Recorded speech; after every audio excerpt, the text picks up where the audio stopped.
சிலாங்கூர் சுல்தானின் அனுமதியுடன் தொடரவுள்ள 2026ஆம் ஆண்டு சுக்மா விளையாட்டுப் போட்டிகள் மாநில வீரர்களிடையே மீண்டும் புத்துயிரையும் உற்சாகத்தையும் ஊட்டியுள்ளதாக சிலாங்கூர் சுக்மா குழு தலைவர் அபாஸ் சலீமி அஸ்மி தெரிவித்துள்ளார். 2 ஆண்டுகளுக்கு ஒருமுறை நடைபெறும் இந்த மிகப்பெரிய விளையாட்டில் பங்கேற்க அனைத்து வீரர்களும் தயாராக இருப்பதாகவும், இம்முறை சிலாங்கூர் மாநிலத்தை ஒட்டுமொத்த வெற்றியாளராக நிலைநிறுத்த அவர்கள் உறுதிபூண்டுள்ளதாகவும் அவர் மேலும் குறிப்பிட்டார்.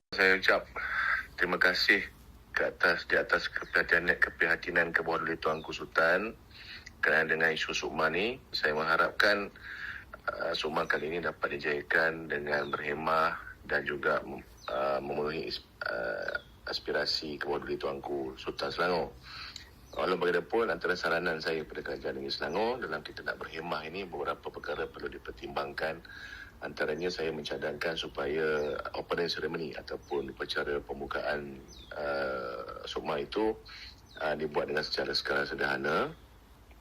Sebelum ini Yang Berhormat Menteri Usaha telah pun mengumumkan untuk membuat opening ceremony di Trek Sepang.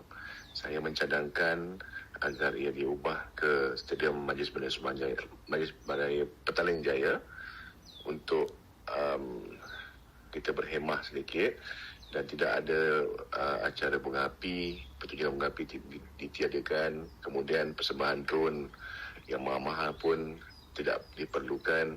Begitu jugalah dengan persembahan sampingan. Saya mencadangkan persembahan ini kita ambil daripada anak-anak ataupun daripada universiti, adik-adik universiti tempatan kita.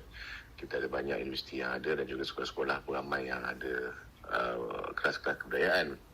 Dan kita tidak ada keperluan untuk kita memanggil artis-artis ternama untuk persembahan ketika opening ceremony. Begitu juga dengan closing ceremony pun sama juga.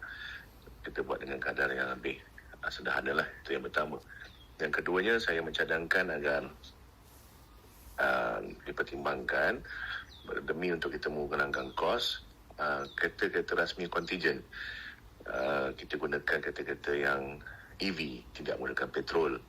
Ya, sebab saya fahamkan kita ada kenderaan kontijen. Jadi kita perbanyakkan penggunaan EV bagi mengelakkan penggunaan petrol yang harga agak tinggi pada hari ini. Dan yang ketiganya, saya mencadangkan agar setiap kali Sukma kita ada golf jemputan.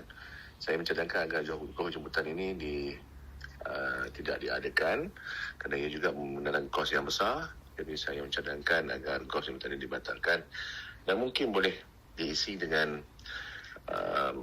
pertandingan lain yang kos yang lebih murah. Saya harap dapat perhatian daripada kerajaan lah tentang cadangan-cadangan saya. Walau bagaimanapun,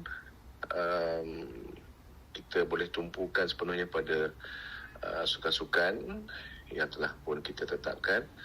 Dan saya berkeyakinan dengan pengumuman baru daripada TVS dan juga perkenannya Tuanku Sultan, ia dapat menaikkan kembali semangat atlet-atlet kita dan juga persatuan sukan kita yang telah pun bersedia sekian lama untuk tamasya sukan Sukma ni, insyaAllah.